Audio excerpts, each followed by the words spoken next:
मंडल है, कोई आंदोलन या मोर्चा वगैरह नहीं है। इतना है कि हमने वालतुक नहीं थी हमारे पास, गाड़ियाँ नहीं तो रिक्शा पे आए। इनकी बहुत सारी समस्याएं हैं, बहुत सारी प्रॉब्लम है। और जब पानी सर से ऊंचा हो गया, आपका नहीं गांव में, तो इसके लिए आपके पास न्याय मांगने के लिए हम लोग आए। पहला प्रश्न ऐसा है, पहले ना आपका इंट्रोडक्शन कर दो। हाँ, नहीं, विषय ऐसा है कि ये सभी लोग अलग अलग शहर के रिक्शा चालक मालक लोग हैं, अलग अलग शहर के गांव के अलग अलग रिक्शा स्टॉप के, अलग अलग रिक्शा स्टॉप के लोग हैं। अब परिचय कराएंगे गाँव के सभी शहर के। पहला विषय ऐसा है कि मीटर का बहुत गंभीर परिस्थिति है कि जब आपके पास ये शहर में जाते, जब मीटर लगाने के लिए, मीटर नया का जूना करने के लिए, जूने का नया करने के लिए या उसको रिपेयर करने के लिए, पासिंग से पहले जो भी पुर्तगा है आपकी, तो सिर्फ गांव में मैं परेशान ये हूँ कि दो ही एजेंट कैसे, वो एजेंट है या उनको आपने परवानगी दी या शासन ने उनको कोई लाइसेंस दिया। ये मोनोपोली जो उनकी बन के रखी है कि एक एक रिक्शा वालों से 1500-2000 रुपये वसूल करते हैं। एक का नाम आरिफ है, दूसरे का नाम उमर नाम है। इन्हें उनके पास ही जाओ, ये कहीं दूसरी तरफ नहीं जा सकते। तो मुझे पहला प्रश्न ये है कि इनको कि आपकी तरफ से लाइसेंस दिया गया। आज मालेगांव शहर के अलग अलग रिक्शा स्टॉप से ताल्लुक़ रखने वाले तमामी रिक्शा मालक चालक, हम लोग ने एक वक्त लेकर आज आरटीओ ऑफिस से हम लोगों ने मुलाकात की और रिक्शा वालों के जो मसाइल है, छोटे छोटे मसाइल थे, कुछ बड़ा मसला था, उस ताल्लुक़ से तफसील गुफ्तगू हुई, बातचीत हुई और बहुत अच्छी बातचीत हुई है। सबसे अहम मसला ये था कि जो मीटर लगाकर जो पासिंग यहाँ पर होती है, तो दो लोगों ने मालेगांव शहर के अंदर कई बरसों से अपनी मोनोपोली बना कर रखी थी और जब पासिंग के वक्त जो मीटर लगता था या जूना मीटर निकाल के नया मीटर लगाना या मीटर की रिपेयरिंग करना, इस नाम से अगर रिक्शा चालक मालक उन लोगों के पास जाते थे तो 1500 से 2000 रुपया उनसे जबरन वसूल किया जाता था, जबकि 150 रुपये की पौती इन लोगों को कानूनी तौर पर दी जाती थी।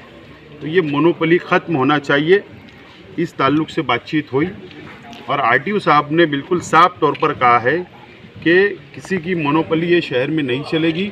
नए एप्लीकेशन आएंगे तो उन लोगों को भी लाइसेंस दिया जाएगा ताकि रिक्शा वालों को कम पैसे में, गवर्नमेंट फीस में इन लोगों का मसला हल हो जाए, नंबर 1। नंबर 2 कि सबसे अहम मसला है जो मालेगांव शहर में पेट्रोल पंप तो बहुत है, पहले पेट्रोल से रिक्शा चला करती थी, लेकिन कंपनियां आई, नई नई रिक्शा लॉन्च हो रही है, वो गैस से चलने वाली है, चाहे सीएनजी हो, एलपीजी हो, ये गैस से चलने वाली चीज़ है। लेकिन मालेगांव शहर में अगर 50% रिक्शा गैस पे चलती है तो यहाँ पर पंप नहीं है, जो गैस का पंप होना चाहिए, जो टेरा और वाके फाटे पे आना पड़ता है, और मालेगांव शहर के अंदर पंप होना चाहिए। इसके लिए आरटीओ साहब ने यहाँ के डिपार्टमेंट ने कलेक्टर महोदय को और सरकार को एक रिक्वेस्ट लेटर भेजना चाहिए, डिमांड करना चाहिए कि मालेगांव शहर में 10-12 गैस का पंप होना चाहिए। उन्होंने रिक्वेस्ट को कबूल किया, उन्होंने कहा कि हम डिमांड भेजते हैं और मैं भी उसका सरकार लेवल पर पाठ पुरावा करूँगा ताकि शहर के अंदर अलग अलग पंप हो। दूसरी अहम बात, जो छोटे छोटे मसाइल थे कि यहाँ पर रिक्शा वालों को दिन भर बैठा के रखा जाता था, हो सकता है जानबूझकर नहीं, अलग अलग नंबर उनके बनाए गए होंगे, उनका शेड्यूल होगा, लेकिन हमने रिक्वेस्ट की है कि जो शेड्यूल आप बनाते हो, जो प्लानिंग करते हो, तो अव्वल तौर पर रिक्शा वाले जब यहाँ आए तो उनकी पासिंग कर दी जाए। ये भी डिमांड उन्होंने कबूल की है। और ऐसे छोटे छोटे मसाइल है, ये तय हुआ लास्ट में कि 5 लोगों की एक कमेटी बना दी जाए, शहर के अलग अलग स्टाफ से लेकर 5-10 लोगों की कमेटी बनाई जाए, ताकि जो मसाइल इनके रिक्शा वालों के होंगे वो आरटीओ ऑफिसर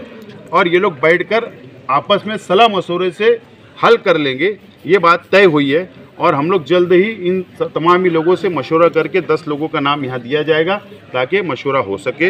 ये आज के लिए हम लोग वफ्द की शक्ल में आए थे और इसके लिए कि हम लोग राष्ट्रपति भवन से यहाँ पर रिक्शा चलाते हुए हम लोग आए ताकि तजुर्बा मैं भी ले सकूं कि कैसे ये लोग दिन भर 24 घंटा, कोई 18 घंटा, कोई दिन रात चलाता है, कोई 12 घंटा रिक्शा चलाता है और उन लोगों को कितनी दिक्कत का सामना, तकलीफ़ का सामना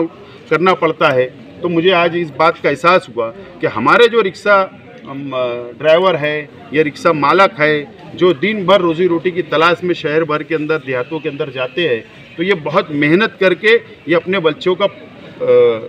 पालन पोषण करते हैं, पेट पालते हैं। तो मुझे उम्मीद है कि शहर की आवाम इनका सपोर्ट करेगी। और अहम बात यह है कि हमारे शहर के अंदर मैं मुबारकबाद देता हूँ तमाम ही रिक्शा ड्राइवर हो, मालक हो, इन लोगों को कि मालेगांव शहर के अंदर हमारे जैसे परिवार या शहर का कोई भी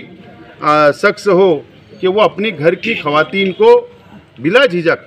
बाज़ारों के अंदर बोलता है, जा अपनी रिक्शा स्टाफ से फला के साथ बैठकर जाकर बाज़ार करके आ। ये ना इतना भरोसा और विश्वास है और यही भरोसा और विश्वास ये लोग भी रखते हैं कि हमारी बहन समझ के, माँ समझ के उनको ले जाते हैं और लाते हैं और घर भी छोड़ देते हैं। तो इतना अच्छा माहौल ये शहर के अंदर है। लेकिन जो सरकारी लेवल के ऊपर जो मसाइल इनके आते हैं, तो जब भी इन लोगों के मसाइल आए तो हम लोग खड़े रहे और इंशाल्लाह आइंदा भी हम लोग खड़े रहेंगे।